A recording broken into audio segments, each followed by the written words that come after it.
요즘 유튜브에 보면은 정주영 회장님이나 이병철 회장님, 이건희 회장님 이런 사람들의 명언을 정리한 영상들이 진짜 많이 뜨잖아요. AI로 목소리까지 복원해서 마치 회장님이 직접 얘기를 하시는 것처럼 그렇게 만든 영상들도 있고 몇 개를 살펴봤어요. 그래서 감탄을 했습니다. 진짜 시대를 관통하는 지혜구나 이런 생각이 들더라고요. 근데 한 가지 조금 궁금증이 든 게 우리가 이렇게 위대한 분들의 명언을 매일같이 듣고 또 듣고 하는데 왜 우리 삶이 안 바뀌냐 이거예요. 그 말 뒤에 숨어있는 메커니즘, 그러니까 그 말이 실제로 어떻게 삶을 바꾸는 시스템으로 작동했는지 그 운영체제를 아직 못 봤단 말이에요. 정주영 회장은요, 단순한 노력파가 아니었어요. 그분은 인간의 본성이 어떻게 작동하는지, 성공이라는 게 어떤 원리로 만들어지는지를 완벽하게 꿰뚫고 있었던 사람이에요. 그리고 그걸 자기 삶에다가 마치 컴퓨터 운영체제 설치하듯이 완벽하게 시스템으로 박아 넣은 거란 말이죠. 오늘 영상에서는요, 수많은 어록들 속에 숨겨진 정주영 회장의 성공 OS, 그 중에서도 사람과 기회를 끌어당기는 3가지 핵심 원칙을 완전히 해부해서 여러분들께 보여드리려고 합니다. 그리고 이걸 우리 일상에서 어떻게 시스템으로 적용할 수 있는지까지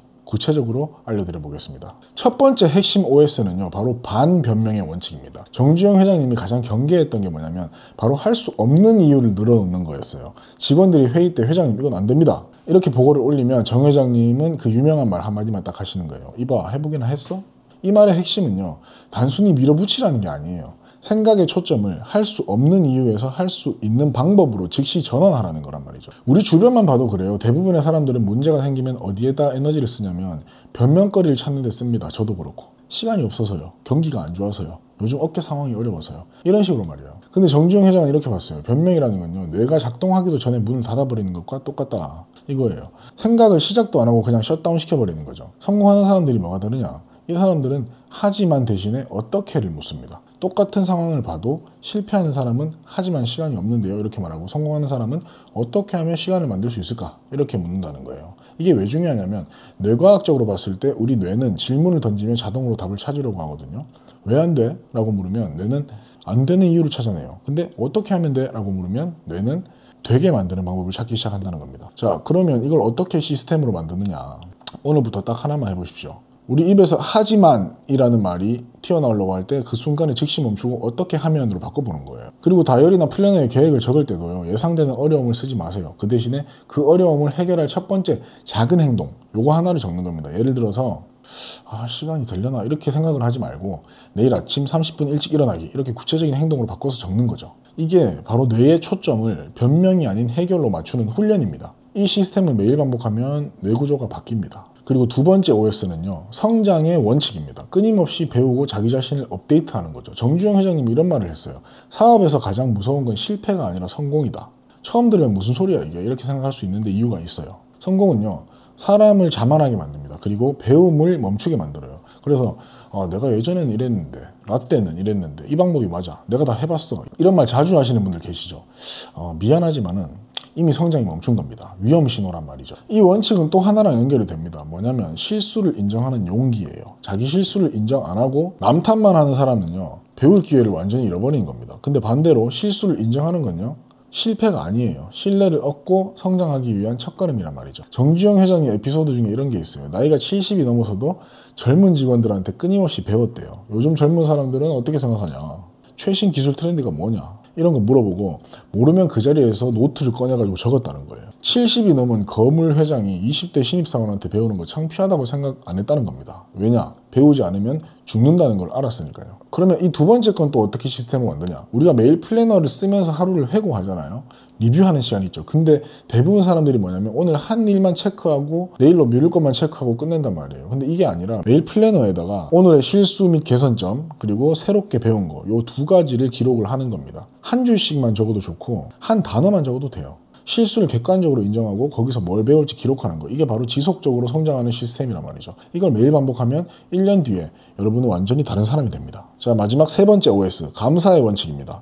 정주영 회장님은 감사를 단순한 예의로 본 게 아니에요. 이걸 번영을 가져오는 귀중한 자산이라고 표현했습니다. 경영의 핵심 전략 중에 하나이기도 했단 말이죠. 우리가 실패하는 가장 큰 이유 중 하나가 당연함에 익숙해지는 거거든요. 다른 사람이 나에게 도움을 준 거, 내가 지금 누리고 있는 환경, 이런 거 다 당연하게 여기는 순간 관계의 에너지는 완전히 식어버린다, 이런 거죠. 사람들은요, 무의식적으로 자기 호의를 당연시하는 사람을 피하게 돼 있어요.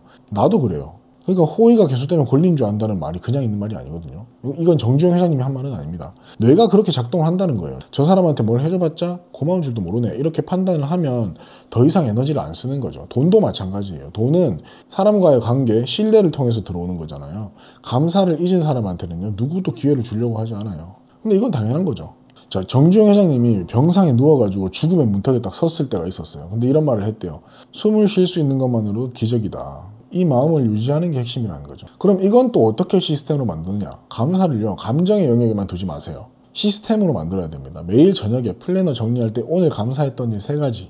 3가지도 많다. 1가지만 의식적으로 기록을 하는 겁니다. 그냥 머릿속에서만 생각하는 게 아니라 펜으로 써야 돼요. 이 감사가 내 머릿속에서 내 손끝으로 전달돼서 이 손끝에서 펜 쪽으로 가고, 그게 써여진 것들이 다시 내 눈으로 들어오는, 그렇게 해서 뇌에 각인을 시키는 거예요. 이 작은 습관이 사람과 돈의 흐름을 바꾸는 강력한 힘이 된다고 합니다. 자, 오늘 우리가 뭘 봤냐면 정주영 회장님의 성공 뒤에 숨겨진 3가지 핵심 운영 체제를 해부했습니다. 첫 번째, 변명 대신 방법을 찾는 실행력, 반변명의 원칙이죠. 두 번째, 끊임없이 배우고 성장하는 마인드, 성장의 원칙. 세 번째는 모든 것을 당연하게 여기지 않는 태도, 감사의 원칙. 이것들은요, 단순히 좋은 말이 아닙니다. 밑바닥에서 시작해서 세계적인 기업을 일군 거인의 삶을 통해서 검증된 가장 강력한 성공 시스템이에요. 자, 우리의 미래는요, 재능이나 운이 결정하는 게 아니에요. 매일 반복하는 습관과 시스템, 이게 결정한다는 거죠. 오늘 이 성공 OS를 여러분의 삶에 설치하기로 결심하셨다면 이미 변화는 시작이 된 겁니다. 이 위대한 지혜를 삶의 시스템으로 만들고 싶으시다면 플래너나 다이어리들을 활용해서 오늘 당장 작은 것부터 실천을 해보시기를 추천을 드립니다. 그런데 이왕 플래너를 쓰기로 결심하셨다고 하면은 일정 관리법에 대해서도 한번 제대로 이해하고 넘어가는 게 좋지 않겠냐, 이런 생각이 드는 거거든요.